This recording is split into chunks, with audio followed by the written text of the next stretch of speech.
Thanks for being here. I agree with Peter. I've said for more than 30 years, everyone should have a personal assistant. That's when I made my first version of Siri. It's great to see everybody. And after Siri, I did a company called Viv Labs. Stephen Levy, sitting right here, was the guy to break it. In Wired magazine, he embedded himself for a month. It's great to see everyone here.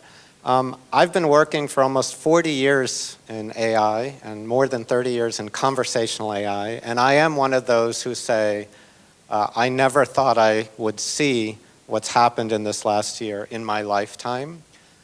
Why is it important? Is it just the pattern recognition, just the fast computation? For me, when I first saw generative AI, I came at it with a very human bias. Oh, what can it do? It can just predict the next word and the word after that. But it doesn't understand. It can write a love poem, but it doesn't know what love means. It doesn't understand. And then I had a flip moment when I'm like, oh my gosh, at some level, not like a human, but it has a model of everything in the world that kind of fell out as a side effect of asking a massively computational problem to predict the next word. The fastest way to do that well was actually to build a model of everything. So it does understand. It has a model that it can reason or at least make inferences on. That was one of the most shocking things I've ever seen. Now, there's lots of tech things that come up. Is it Web3 going to be huge? Is it quantum? You know, we get these buzzwords. I always ask, okay, if this is so great and so revolutionary, can we do something with this new thing that we couldn't do without it? Quantum computing, I think we're still not really sure. There's no real problem that we've cracked that we can't just do with a supercomputer. You know, Web3, similar. But AI is different. This new AI is different. There are already a 50-year math challenge problem, actually a set of them, have now fallen using AI. If you look at the protein folding work from DeepMind, basically an order of magnitude of new understanding of how this works, which could we have gotten there? Maybe, eventually, but not as fast as we did. There is new knowledge coming in thanks to this technology.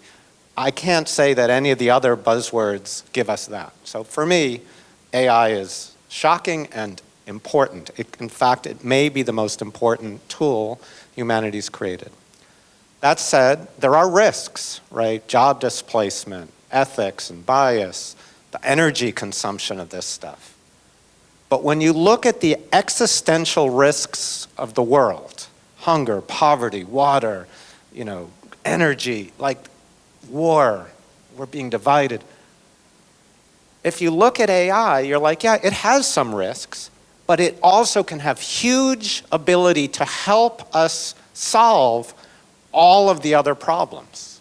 If I'm going to cure cancer, I want AI to help me. Right? So overall, when we look at the net, positive minus, I'm absolutely a tech optimist. This will help us solve many of the problems that we couldn't do without. And the last thing that I want to say, I'm going to invoke a name who I'm sure many of the OGs here will remember. Doug Engelbart was one of the most influential mentors I've had in my career. He was the first for me to speak about the wicked problems, hunger, poverty, all of this. And he was always about augmenting human intellect, augmenting human intellect. And as the BCG study has shown, humans with AI outperform radically humans without, just humans by themselves. And I think, he died about just a little over 10 years ago. I think he would be here otherwise. But that's what we need to do. This is not its own thing. This is a tool for us to use to be better.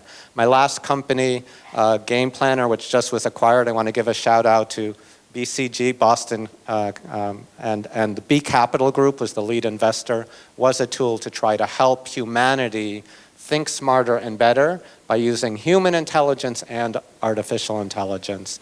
And I think that's what we all need to do. Thank you.